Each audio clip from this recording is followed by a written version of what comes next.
Thank you so much for helping me with this homework and doing the identify portion of the assignment for my class.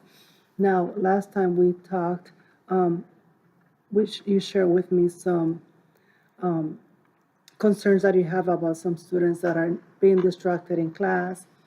And I share with you that we can come up with some teaching strategies to help the students stay more engaged during class. So we recorded a portion of your class. So let's go ahead and listen to what happened in class that day a little bit, and then we'll talk about it. Okay.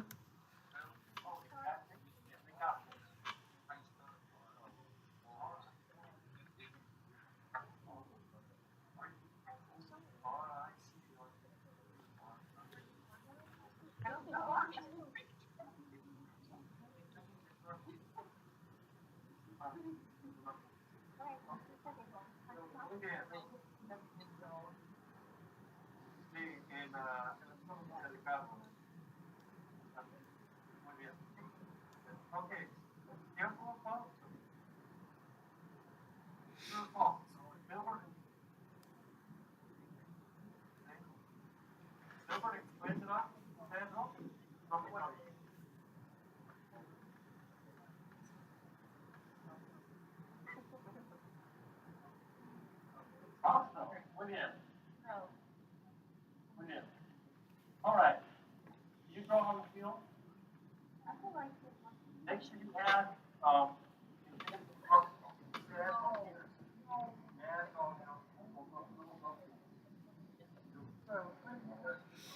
Okay, we can pause the video right now, since you have already listened to the rest of it at a different time.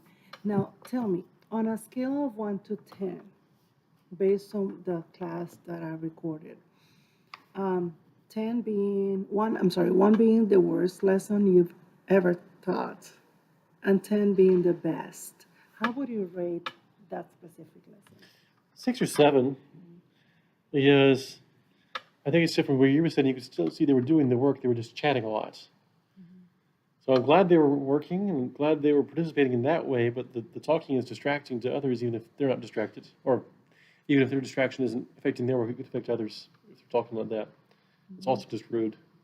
Yeah, yeah, I mean, I agree. That's a good, um, that's good that you know, gave yourself that number. And, you know, it's good that you have that opinion of how it went, because it's not me telling you how did I think it went, Right. because it's based on your class. Now, tell me what pleased you about that lesson. Well, they didn't sit there and talk and do nothing. They still worked. They just were loud while they did it. So that was good at least. And other students were participating verbally, and that was nice too. So it wasn't a total loss. It was just not perfect. Good, good. And, you know, we all have those days. Sometimes my students are, you know, great, and sometimes they're like Fridays, they just want to get out, right? Now, tell me, what would your students be doing differently if your class was a 10 versus a 6 or 7, like you said? They would wait till, like I've been trying to do, like a brain break in the middle of the class. They'd wait till then to have their conversations, and hold the socialize until then. While we're not on brain break, they're attentive, or at least not distracting to others. That would be closer to a 10 for me. Good. Sorry about that. The front office is talking. Okay. Now, to make it a 10, how do you think we could measure that change? How can we measure that? Like, We could record again, and if you hear as much talking in the background as the first time, it hasn't changed much. okay, that makes sense. Now, tell me, what do you want to be your goal? The 10 class is the goal. So what would that goal be? I want a normal classroom volume. I don't think my class ought to be that loud and full of talking all the time. And so that's my goal, really. That's a good goal. Normal noise level. Noise level. That would be good. Let's see. Anything else? Not much I can think of. I'm happy with most of the work. I have a couple of students, who have to really, push and, pull their teeth to get to doing the work. But if you just do that with a big group, that's not terrible. Then, I don't know if that's sort of the talking, I think, and the noise is getting to me. I understand. Now, let's see. If you could hit that goal, that the students will stop, being distracted, making noise, would that really matter to you? Oh yes, that's the that's the only big negative thing about that class. Really, they're all nice kids. Just that together they talk a lot. Okay.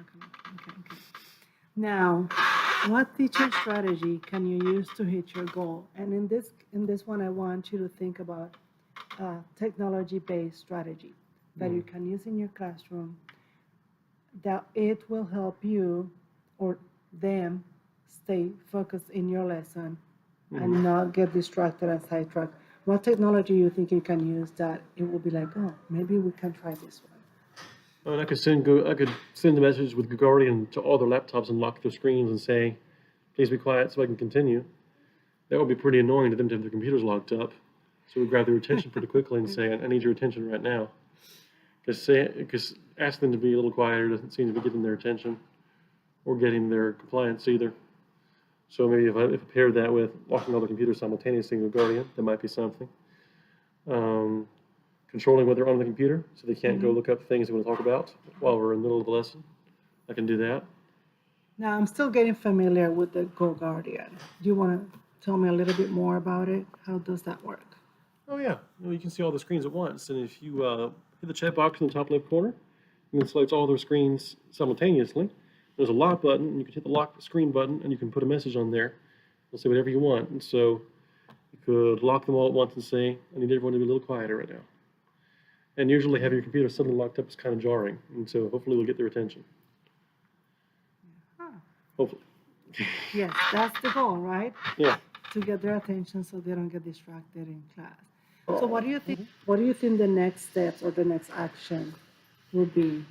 Seating charts are really good talking about expectations. I tried it this week. I don't think it really sunk in. So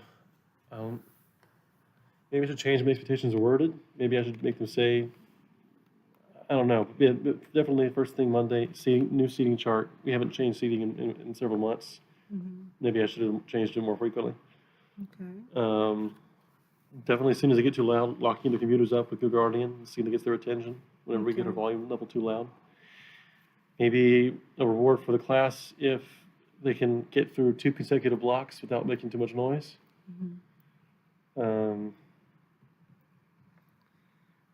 That's good. I think if we were to go based on technology, I think the Go Guardian is a great tool to get them, focus on the class and from being distracted. I think that's good. So what I'm thinking about doing will be next time, let me know when is a good time for me to come back to your classroom. And I can see how using the technology of Go Guardian during any part of your lesson. It doesn't matter which lesson, since the main goal is to have them focus on class. And then you can use the Go Guardian, and while I'm recording that portion of the class, you can use the Go Guardian and we can see what kind of results we see from the class. Okay. I think that would be great. Any questions? Now that I can think of. Yeah, and the goal is that the goal will make a big difference in your students' lives while in your classroom. Oh yeah, I hope so. So that is the goal. I think that's gonna be powerful. Yeah. Once you achieve that goal. Right, because one of my students tells me, I get the impression that, she doesn't like the class not because of the teaching or the content, but because it's loud. And, just loud environments, don't make her feel good. So, want to fix that soon. So that's great. That definitely will be powerful with the students. I think it's simple. The goal that you have, using the Go Guardian electronic system to help them, stay focused in the class. And obviously, it does matter to you. So I think it's a reachable goal, and we will stay student focused on this goal because the idea is that the behavior improves and that they stay engaged using your new strategies. Yeah. Good job. Awesome. Well, Thank you. thank you. Let me stop the video. Thank you. You're welcome.